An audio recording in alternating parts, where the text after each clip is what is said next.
Reflections of Purpose. Hello there. Thanks so much for joining us. This is Twisted Threads. I am Karen Sims. Glad to be joining you today for our Reflections of Purpose. And as always, we want to remind you to like and share the video. Make sure to go over to our YouTube channel and become a subscriber so you don't miss any of our messages or our Reflections of Purpose. And today's topic is filling your cup.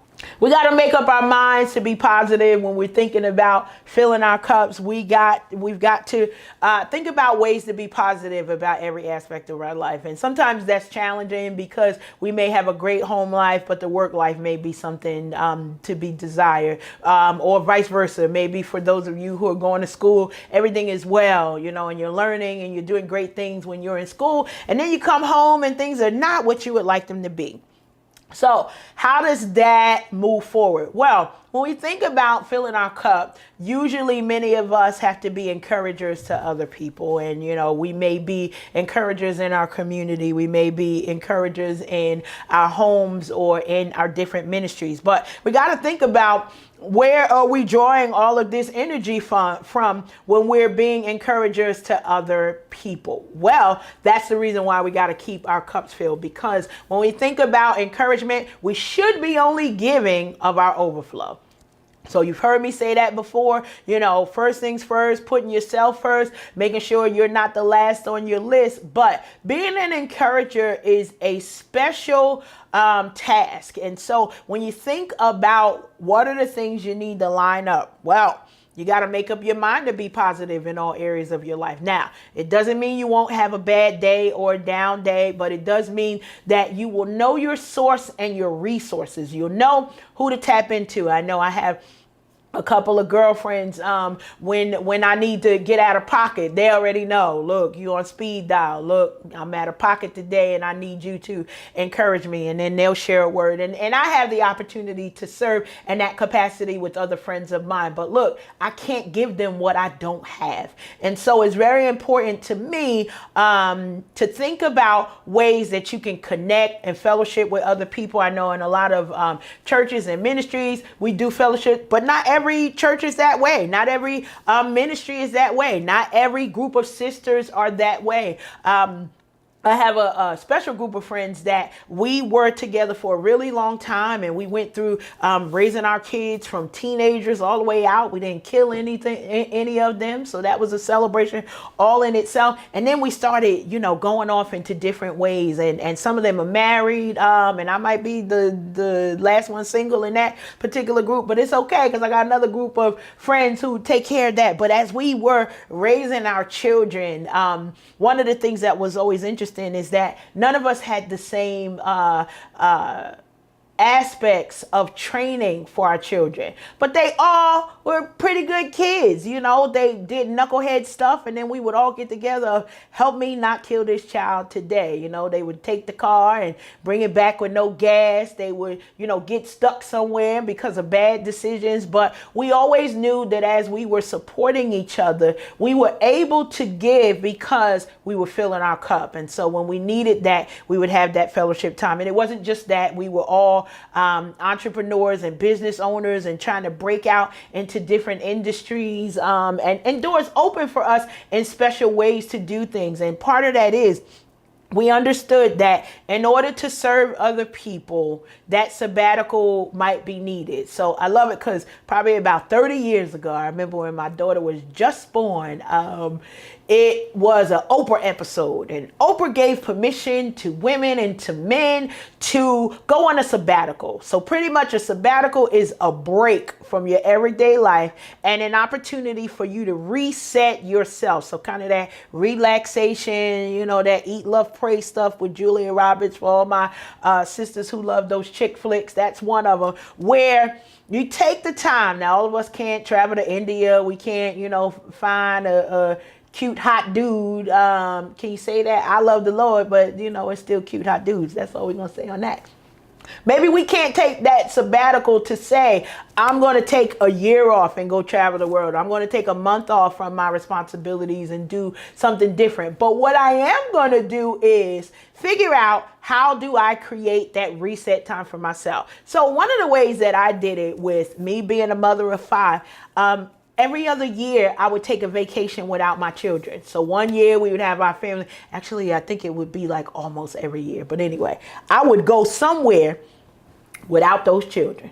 I would go somewhere and not have to have the responsibility of being everybody's mother. So full-time mother, full-time student, full-time businesswoman, all of these things are who I've been for the past decade plus. But I needed to find a time to recharge. And so we often hear people say absence makes the heart grow fonder. Well, I would miss my kids tremendously when I was away. When they were in my face, it'd be like, wow, you here again? I got to feed you again. I got to do things for you again. And I love it because I would call my children, and my middle son, Joshua, would always say, Ma, you doing it wrong. Like, you went away so you wouldn't have to be bothered with checking in on us. But, you know, that absence, you draw to your children. And then I was able to come back and be more excited about being a better mother, about giving from my overflow, even as a parent. Most of us don't think how important it is to get that recharge. So if you have friends, go pick up their kids.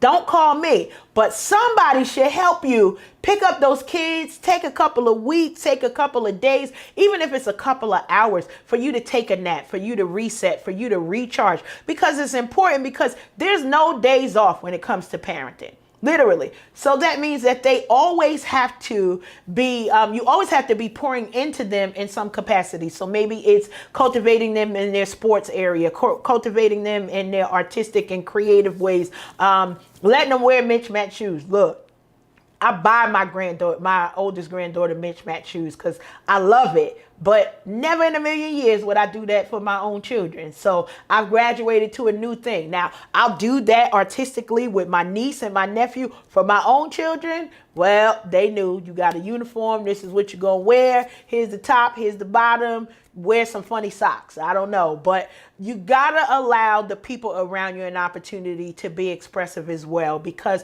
it then gives you a chance to be creative in your own sense. So maybe you're a baker. I have a sister friend of mine who is an amazing baker. Well, she's got to feed her own kids before she can do her business stuff in order to do more things on that side. But it started out as a hobby and something that we would do in her kitchen. And now she created a business out of it. And there's some really good cakes and cupcakes, I'll say. But as we support other people and they get to see the model of how do you give from your overflow, we should be encouraging somebody. Like I always put that on here as homework. Be good to somebody, but start with yourself first. Because when people see you being an encourager to yourself, they'll join the party. But if there's no party, there's nothing for anybody to join in on. The last point, never wait to get your fill of happiness and joy. You got to get in where you fit in, find it right where you are. If it means that you got to take a minute and allow other people to laugh with you, allow other people to cry with you. I have a sister who was going for surgery this week, and I love it because, you know, other friends, they would call and be concerned with the doctors and the nurses and the hospital folks, you know, and I just checked in to make sure that she was able to have time to get her due benevolence in with her husband, because she would be off the market for a couple of weeks. Now, look, you can't have that girlfriend maybe who will call you, but it was something that made her laugh in her soul. And she was reminded, yep, gotta get it in one more time before we get there. Look, this is PG-13 as we'll get. But there are certain people in your life who you got to know who they are and what things bring happiness and joy to them. And you want to add to that. But before you add it to them, make sure you're adding it to your life. And then it becomes contagious to the people around you. So if you decided that you want to be an encourager, know this.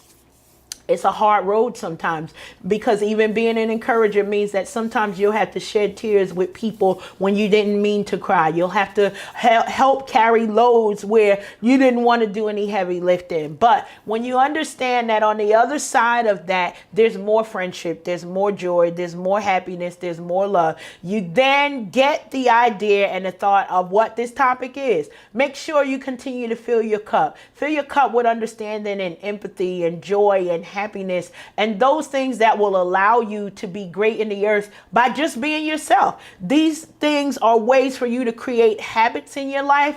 That's your homework. Figure out how you can fill your cup with a little bit more and then share it. As I've said already, be good to somebody. Start with yourself first. This is Twisted Threads. I'm Karen Sims. As always, remember to like and share this video. Make it an amazing day. Reflections of Purpose.